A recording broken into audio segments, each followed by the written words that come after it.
Bonjour à tous, bonjour à toutes, j'espère que vous allez bien. Je vous retrouve aujourd'hui pour vous faire un best-of des séries Netflix qu'on a pu regarder dernièrement.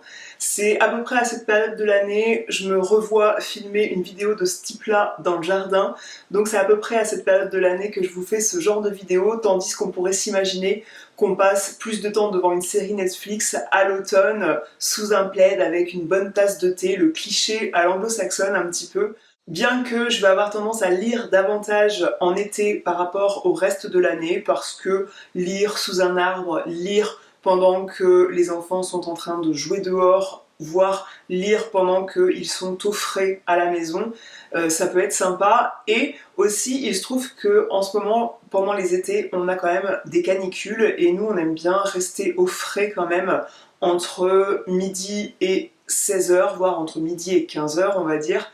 Les enfants vont faire un temps calme et ça peut arriver qu'on se mette une série au frais devant la télévision. Ça peut être sympa d'avoir quelques titres à se mettre sous la dent. En premier, j'aimerais vous parler de la série Un jour qui m'a beaucoup marqué. J'ai beaucoup apprécié cette série. J'avais vaguement vu le film du même nom qui m'avait déplu au plus haut point, j'avais trouvé dedans les acteurs exécrables. Le film, comme la série, s'inspire d'un livre qui a été un best-seller, je crois, aux États-Unis, voire partout dans le monde.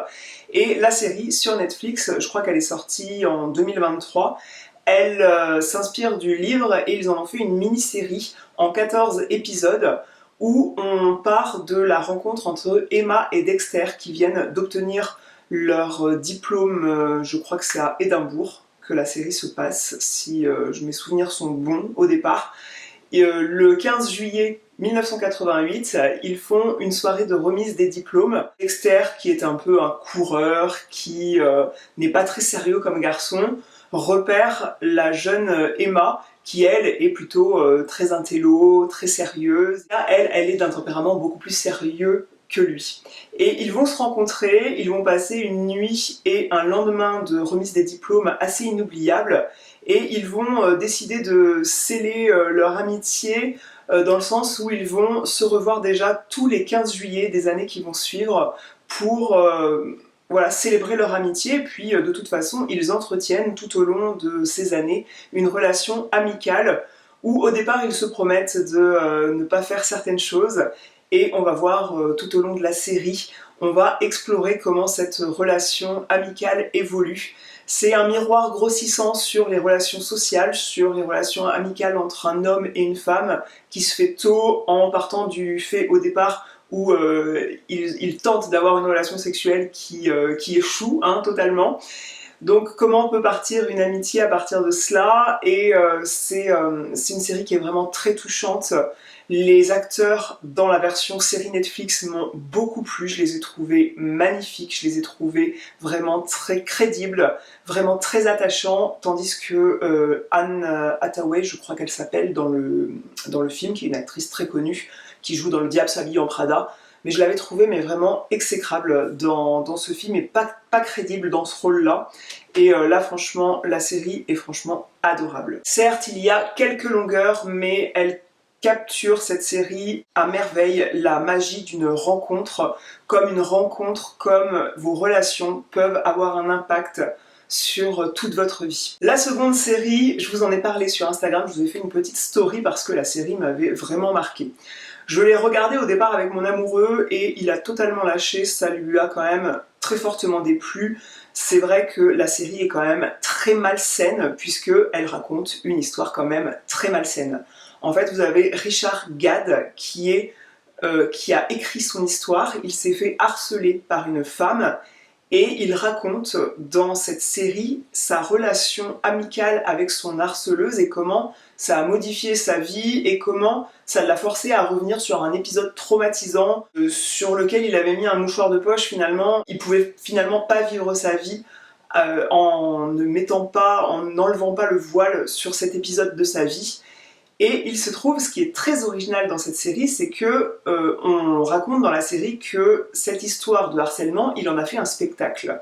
Cette série Richard Gad la raconte et il est l'acteur principal, il joue son propre rôle dans la série. Alors personnellement moi c'est du jamais vu, j'avais jamais vu ça et pour le contenu de tout ce qu'il raconte, je trouve qu'il faut le faire quand même, s'afficher dans de telles situations et raconter son histoire. La série m'a fait ressentir beaucoup de dégoût, beaucoup de compassion, beaucoup d'attachement. Elle fait réaliser à quel point il est important de s'aimer, l'amour de soi, la confiance en soi. Cette série, elle rappelle à quel point c'est important pour être heureux finalement. Je trouve que les victimes de harcèlement pourront peut-être se retrouver dans cette série. La série raconte comment il se laisse faire en fait, on a envie de le bousculer tout au long de la série, de lui dire mais tu peux pas accepter ça. Et on voit comment on laisse quelqu'un nous bouffer tout au long de notre vie. Et la série, elle est quand même passionnante de ce point de vue-là et elle est extrêmement bien jouée. La personne qui joue la harceleuse, mais elle est divine dans son rôle. La troisième série dont j'avais manqué de vous parler alors qu'on l'a regardée il y a déjà quelques temps, c'est Berlin. C'est un personnage de La Casa de Papel, une série très connue, une série espagnole qui raconte le braquage de la maison de la monnaie, en fait, de la Casa des Papel, c'est la fabrique de la monnaie en Espagne. Il y a un groupe d'Espagnols qui organise un braquage de la Casa des Papel. Pour faire une rapide synthèse de la Casa des Papel, si vous ne l'avez pas vue, cette série est absolument géniale. Là aussi, c'est quand même un scénario un peu du jamais vu. C'est vrai que le phénomène de braquage, c'est quelque chose qu'on voit plus sous forme de film en général, et là, c'est abordé sous forme d'une série qui est extrêmement prenante, extrêmement bien tournée, avec des braqueurs qui ont un cerveau quand même assez pointu pour organiser leur truc. Et là, Berlin, qui est un personnage que j'adore dans la série de La Casa des Papel, il a sa propre série désormais qui est faite en une saison, voire deux, je pense. Et je pense qu'il y aura une suite peut-être à cette série. Il y aura d'autres saisons, j'imagine. On raconte en fait l'âge d'or de ce personnage, de Berlin. On raconte quand il a organisé un premier, je pense que c'est dans ses premiers gros braquages à Paris. En une soirée, il prévoit de braquer des joyaux pour des millions et des millions d'euros. On raconte comment il organise tout ça. Et je trouve que c'est aussi prenant que La Casa des Papel, c'est drôle, c'est un peu tourné de la même façon. L'état d'esprit est le même, la réflexion pour braquer est un peu la même, et c'est franchement une série qui est drôle. Voilà, on passe du bon temps, on pose son cerveau très clairement. J'ai trouvé que le rôle de certaines femmes, dont Camille, était un peu too much parfois, mais franchement on passe un super moment. Nous avons regardé l'affaire Assunta qui m'a beaucoup remué aussi dernièrement. Je vous avais raconté l'anatomie d'une chute, qui n'est pas une série, c'est un film qui n'est pas sur Netflix, on l'avait loué sur Prime Video. Dans ce film, on prend vraiment le public comme juré un petit peu du cas qu'on va voir défiler sous nos yeux au tribunal, et là, on se retrouve un peu dans la même position, j'ai trouvé. Alors là, on est sur une histoire vraie, on n'est pas sur un scénario inventé de toutes pièces.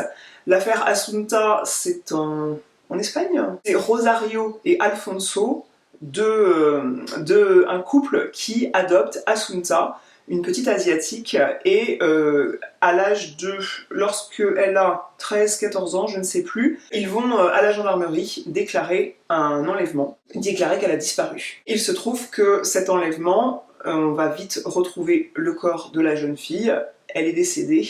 L'affaire va se retourner en fait sur les parents. C'est assez dramatique puisqu'ils n'ont jamais avoué leur crime, et on va voir comment ils vont être jugés, comment ça va se passer, et on nous laisse le doute quand même, on laisse aux spectateurs le doute d'imaginer que ça ne pourrait ne pas être les parents, puisque si les acteurs jouent très bien leur rôle, comme j'ai dit, ils pleurent leur enfant, ils n'avouent jamais leur crime, sauf que tout laisse à penser qu'ils sont coupables, forcément. J'ai franchement trouvé cette série assez passionnante, de par le côté un petit peu tordu de l'histoire. Ça m'a beaucoup remué en tout cas comme histoire. La dernière série qu'on a regardée, je pense que c'est une série espagnole aussi. Elle s'appelle Ni Una Más, pas une de plus. Le personnage principal qu'on observe, c'est Alma, elle a 17 ans, elle est en terminale. Elle vit une adolescence un peu difficile, elle a deux amis très proches, à qui elle se confie beaucoup. Elles, elles explorent leur sexualité et la série explore, on parle beaucoup du phénomène de consentement et du phénomène de rumeur. C'est exploité dans la série de façon très réaliste et ça retrace un petit peu la jeunesse du mouvement MeToo. En fait, cette série, le fil conducteur, la tension narrative de cette série va partir au moment où on se rend compte que Alma a fait un post Instagram où elle met un aperçu de son visage. On sait très tôt que c'est elle qui poste cette photo d'elle, en tout cas on sait que c'est elle sur la photo, où il est écrit en dessous « Ça, c'était moi avant qu'on me viole », où elle affiche un sourire neutre, un sourire voilà, qui n'a pas de problème. Et la photo dit, le post Instagram dit « Ça, c'était moi avant qu'on me viole ». Et elle déclare très vite que dans le lycée, il y a un violeur et on va explorer pourquoi elle en est venue à faire ce post, au nom de qui, au nom de quoi. Et c'est très intéressant, il y a pas mal de retournements de situations, enfin de situations auxquelles on ne s'attend pas. Et j'ai trouvé cette série vraiment très réaliste, comme je vous disais, sur les notions de consentement, sur les notions de rumeur. On est loin finalement de la série Teenage à laquelle on s'attend. Au départ, finalement, on est sur quelque chose de plus profond avec cette jeunesse du mouvement MeToo qui a fait beaucoup parler de lui. Et je vous recommande cette série, parce qu'en plus elle est courte, et je trouve que c'est bien d'avoir des mini-séries à se mettre sous la dent pour pas passer des heures, des années à regarder la télé. Mention spéciale pour un film dans cette sélection de séries. Donc j'avais 5 séries dont je voulais vous parler, et je veux vous reparler du Cercle des Neiges, puisque il n'y a pas de film aussi intense que j'ai vu dernièrement. Ce film, il a été fait pour Netflix. Il y avait déjà d'autres films qui avaient été faits sur cet événement. En fait, ça retrace un crash d'avion qui a eu lieu, un avion qui transportait des Uruguayens, une équipe de rugby et toutes les personnes satellites autour de cette équipe de rugby. Ils allaient jouer dans un autre pays. Ils se sont crashés dans la Cordillère des Andes, si je me souviens bien, un endroit où il peut faire jusqu'à moins 25 degrés, ils se crachent en pleine neige, en pleine montagne, où on ne les retrouve jamais, et ils arrêtent les recherches alors qu'il y a des survivants, et pour survivre en fait, ils vont manger les morts, ils vont faire usage de cannibalisme, et ça peut être très choquant comme film, mais c'est une histoire vraie, en tout cas, ils se sont débrouillés comme ils pouvaient, et cette série, ce film est extrêmement bien fait, extrêmement bien tourné.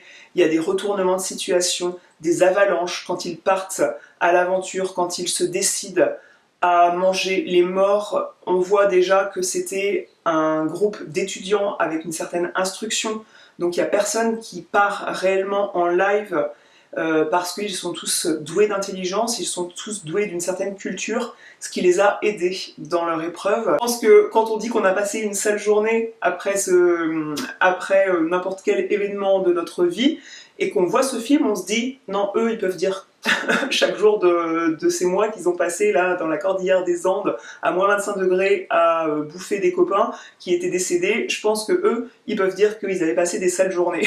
C'est de l'humour un peu noir, mais c'est un film qui est extrêmement marquant et tellement poignant. On a essayé de regarder après d'autres films et on avait du mal à trouver des films aussi intenses dans la réalisation, dans le réalisme avec lequel c'était tourné. Les acteurs sont très bons, en plus ils sont inconnus du grand public, ce qui fait que ça rend le truc encore plus crédible. On reconnaît pas Brad Pitt et on sait qu'il n'était pas dans cet avion-là, vous voyez ce que je veux dire. Donc ça rend le film encore plus crédible et il est extrêmement bien tourné. Quelques victimes de cet avion, de ce crash aérien, ont aidé au tournage de ce film et je pense que ça se voit. Je trouve qu'il est très bien réalisé, enfin on s'y croit en fait. On essaye de s'identifier, je pense, qu'est-ce qu'on aurait fait à leur place dans de si terribles moments. Et j'ai trouvé le film vraiment très très bien et c'est un des meilleurs films que j'ai pu trouver sur Netflix, donc je voulais vraiment le mettre dans cette sélection. C'en est tout pour cette sélection culturelle sur Netflix. J'espère que ça aura pu vous aiguiller si vous ne saviez pas quoi regarder sur Netflix prochainement, quand vous allez souhaiter vous mettre au frais pendant les vacances pour la petite sieste de l'après-midi alors qu'il fait 35 degrés dehors. J'espère que cette vidéo vous aura plu. Je vous ferai prochainement une sélection mes favoris culture. Cette vidéo que je fais à maille trimestrielle à peu près, je lis, j'écoute, je regarde, où je vous parlerai davantage de lecture, je vous parlerai aussi de visites culturelles. J'espère que vous serez au rendez-vous. Si vous avez peur de ne pas être au rendez-vous, abonnez-vous à cette chaîne pour être tenu au courant des prochaines vidéos qui vont suivre. Prochainement, on va parler rangement et on va parler mode aussi sur cette chaîne, puisque j'ai rangé mon dressing dernièrement, j'ai mis pas mal de pépites sur mon compte Vinted. Donc je vous invite à checker la barre d'infos, puisque tous les liens de ce dont je vous parle, tout cela se trouve dans la barre d'informations. Et en attendant cette prochaine vidéo qui vous parlera d'aménagement de dressing, je vous fais des grosses bises et je vous dis à bientôt.